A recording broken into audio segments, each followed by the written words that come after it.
Tingginya gelombang di Selat Lombok yang mencapai 2,5 meter menyebabkan aktivitas penyeberangan di Pelabuhan Rakyat Padang Bayi tujuan Gili Trawangan ditutup sementara. Penutupan pelabuhan ini untuk meminimalisir risiko pelayaran akibat dampak cuaca buruk.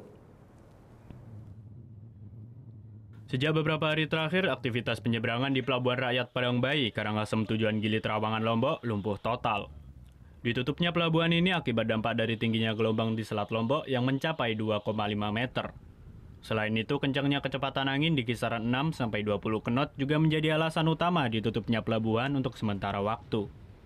Menurut pihak otoritas pelabuhan, penutupan ini bertujuan untuk meminimalisir resiko pelayaran, lantaran cuaca di tengah laut dapat berubah seketika. Himbauan ini pun sebelumnya telah mendapatkan persetujuan dari pihak operator BOT setempat. Biasanya di hari normal, Pelabuhan Rakyat Padang Bayi dapat melakukan perjalanan hingga 8 trip per hari dengan menyiagakan 17 armada BOT.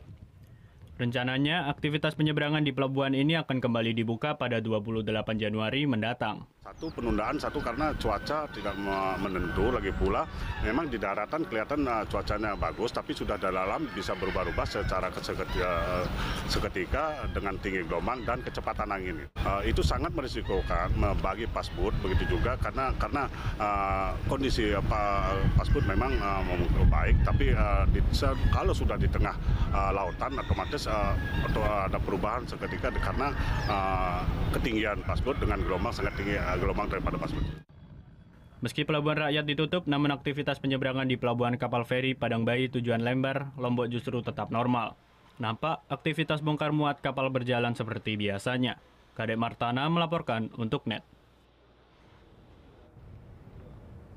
Oh yang beneran? Iya, oke.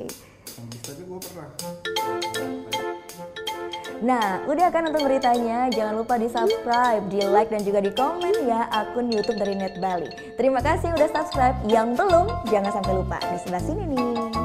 Subscribe.